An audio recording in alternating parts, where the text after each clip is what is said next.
Hello, English 9 students. Mrs. Kirchhoff here. Let's take a look at section 2 of the story A Man Called Horse. This section is called Horse's First Experiences. That was a rich summer on the plains, with plenty of buffalo for meat and clothing and the making of teepees. The Crows were wealthy in horses, prosperous and contented. If their men had not been so avid for glory, the white man thought, there would have been a lot more of them.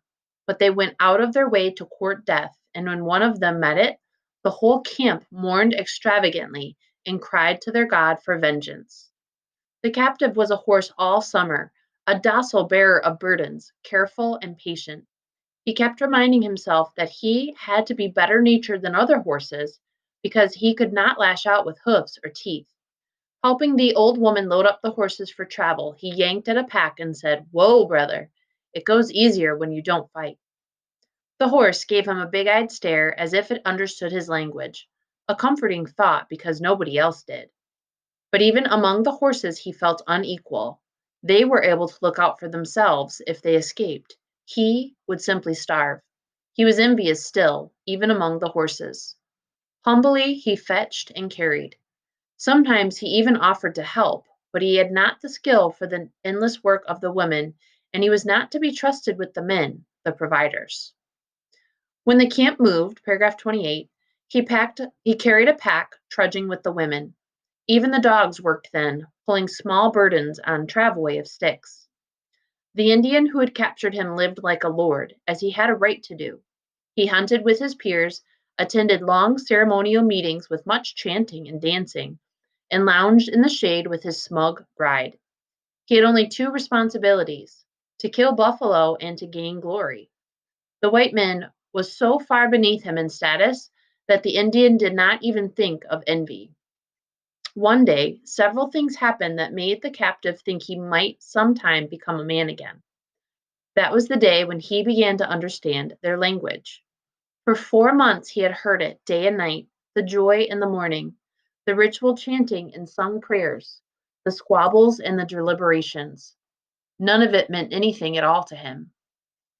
But on that important day in early fall, the two young women set out for the river, and one of them called over her shoulder to the old woman. The white man was startled. She had said she was going to bathe. His understanding was so sudden that he felt as if his ears had come unstopped. Listening to the racket of the camp, he heard fragments of meaning instead of gabble. On that same important day, the old woman brought a pair of new moccasins out of the teepee and tossed them on the ground before him. He could not believe she would do anything for him because of kindness, but giving him moccasins was one way of looking after her property. In thanking her, paragraph 33, he dared greatly. He picked a little handful of fading fall flowers and took them to her as she squatted in front of her teepee, scraping a buffalo hide with a tool made from a piece of iron tied to a bone. Her hands were hideous. Most of the fingers had the first joint missing. He bowed solemnly and offered the flowers. She glared at him from beneath the short, ragged tangle of her hair.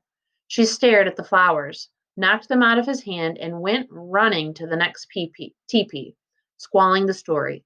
He heard her and the other women screaming with laughter. The white man squared his shoulders and walked boldly over to watch three small boys shooting arrows at a target. He said in English, "Show me how to do that, will you?" Paragraph 26. They frowned, but he held out his hand as if could be no doubt. One of them gave him a bow and one arrow, and they snickered when he missed. The people were easily amused, except when they were angry. They were amused at him playing with the little boys. A few days later, he asked the hag with gestures for a bow that her son had just discarded, a man-sized bow of horn. He scavenged for old arrows. The old woman cackled at his marksmanship and called her neighbors to enjoy the fun. When he could understand words, he could identify his people by their names. The old woman was Greasy Hand, and her daughter was Pretty Calf. The other young woman's name was not clear to him, for the words were not in his vocabulary. The man who had captured him was Yellow Robe. Once he could understand, he began to talk a little, and then he was less lonely. Nobody had been able to see any reason for talking to him, since he would not understand anyway. He asked the old woman, "What is my name?" Until he knew it, he was incomplete. She shrugged to let him know he had none. He told her in the Crow language, "My name is Horse." He repeated it and she nodded. After that, they called him Horse when they called him anything. Nobody cared except the white man himself. They trusted him enough to let him stray out of camp so that he might have got away and, by unimaginable good luck, might have reached a trading post or a fort. But winter was too close. He did not dare leave without a horse. He needed clothing and a better hunting weapon than he had had, and more certain skill in using it. He did not dare steal, for then they would surely have pursued him, and just as certainly they would have caught him. Remembering the warmth of the home that was waiting him in Boston, he settled down for the winter. Paragraph 42. On a cold night, he crept into the teepee after the others had gone to bed. Even a horse might try to find shelter from the wind. The old woman grumbled, but without conviction. She did not put him out. They tolerated him, back in the shadows, so long as he did not get in the way. He began to understand how the family that owned him differed from the others. Fate had been cruel to them. In a short, sharp argument among the old women, one of them derided Greasy Hand by sneering, "You have no relatives." And Greasy Hand raved for minutes of the deeds of her father and uncles and brothers. She had had 4 sons, she reminded her detractor, who answered with scorn, "Where are they?" Later, the white man found her moaning and whimpering to herself, rocking back and forth on her haunches, staring at her mutilated hands. By that time, he understood. A mourner often chopped off a finger joint. Old Greasy Hand had mourned often. For the first time, he felt a twinge of pity, but he put it aside as another emotion, like anger that he could not afford. He thought, "What tales I will tell them when I get home." He wrinkled his nose in disdain. The camp stank of animals and meat and rancid grease. He looked down at his naked, shriveling legs and was startled, remembering that he was still only a horse. He could not trust the old woman. Paragraph 47.